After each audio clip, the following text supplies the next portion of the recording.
QLD TQQQ 수익률이 아무리 좋아도 월세가 매달 올라가면 계좌는 버텨도 삶이 못 버팁니다. 지금 전월세 시장이 무서운 건 가격이 오르는 속도보다 구조가 바뀌고 있다는 점입니다. 전세가 줄고 월세가 기본값이 되면 투자자는 레버리지보다 먼저 현금 흐름에서 무너집니다.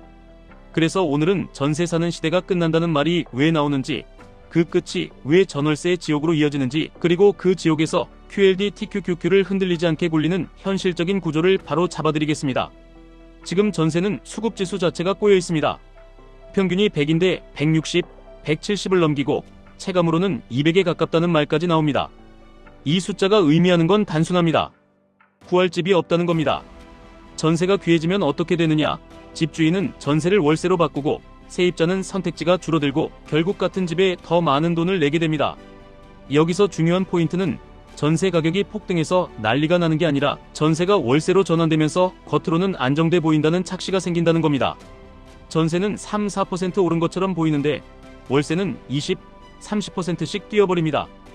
보증금은 그대로인데 월세만 오르는 현상이 딱 이 구조입니다. 서울 평균 월세가 보증금 2억에 150만원 수준이라는 이야기가 나옵니다.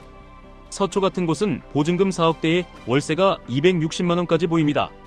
더 무서운 건 1년 전과 비교하면 212, 260이 되는 식으로 월세가 먼저 점프한다는 겁니다.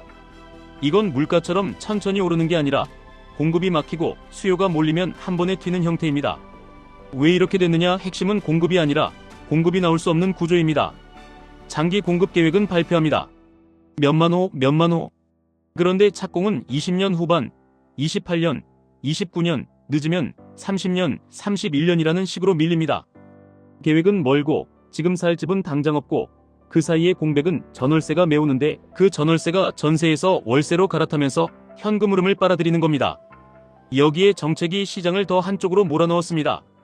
비아파트, 연립 다세대, 오피스텔 같은 시장이 전세 사기 이슈와 규제로 함께 무너졌습니다.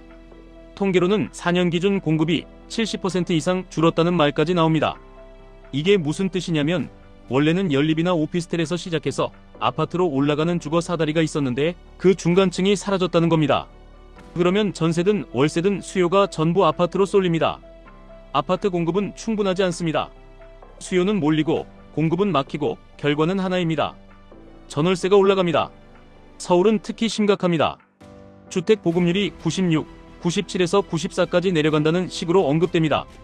세대수는 늘어나는데 공급이 없으면 보급률은 계속 떨어집니다. 보급률이 떨어지는 시장에서 전월세가 싸질 거라고 기대하는 건 물이 부족한데 생수가 싸질 거라고 기대하는 것과 같습니다. 그럼 정부가 뭘 할 수 있느냐? 여기서부터 불안이 더 커집니다. 집값은 눌러도 전월세는 누르기 어렵습니다. 그래서 전세난이 심해지면 가장 쉬운 카드가 나옵니다. 계약갱신의 연장입니다. 한 번 더 주는 형태, 소급 적용 얘기까지 나오면 집주인 입장에서는 전세를 유지할 이유가 더 줄어듭니다. 전세는 묶이는 돈이고 월세는 매달 들어오는 돈입니다. 게다가 세금과 보유 비용이 늘면 전세를 월세로 돌려서 비용을 커버하려는 유인이 커집니다. 그러면 전세는 더 줄고 월세와는 더 빨라집니다. 여기서 많은 분들이 이렇게 생각합니다. 그러면 답은 집을 사는 것 아니냐? 그런데 이 질문은 절반만 맞습니다. 집을 살 수 있는 사람은 당연히 유리합니다. 월세가 오르는 시대에는 집주인이 현금 흐름을 가져가니까요. 그런데 문제는 대부분의 사람에게 집을 산다는 선택지가 지금 당장 가능하지 않다는 겁니다. 대출 규제, DSR, 중도금, 실거주, 지역 규제. 살 수 있는 사람만 사는 구조로 가면 못 사는 사람은 전월세 시장에 갇혀서 계속 지불해야 합니다. 이 지점에서 QLD TQQQ가 연결됩니다. 지금 같은 월세화 시대에는 투자자의 싸움이 수익률 싸움이 아니라 생존 싸움이 됩니다. 월세가 계좌에서 현금을 빼앗아가면 하락장이 올 때 물타기 자금이 없고 멘탈이 무너지고 최악의 타이밍에 손절하게 됩니다. 레버리지 ETF의 진짜 적은 하락이 아니라 현금 흐름의 압박입니다. 월세라는 고정비가 커질수록 TQQQ는 더 위험해지는 게 아니라 내가 더 흔들리기 쉬워지는 겁니다. 그러면 어떻게 해야 하느냐? 답은 하나로 정리됩니다. 전월세 지옥에서 빠져나오는 길은 주거 전략과 투자 전략을 분리하지 않는 겁니다. 집을 사느냐 마느냐를 떠나서 월세 상승을 전제로 한 생존 구조를 먼저 만들어야 합니다. 첫째, 월세를 비용이 아니라 금리로 보셔야 합니다. 보증금 2억에 월세 150만원이면 연 1,800만원입니다. 이건 단순 지출이 아니라 내가 2억을 맡기고도 매년 1,800만 원을 더 내는 구조입니다.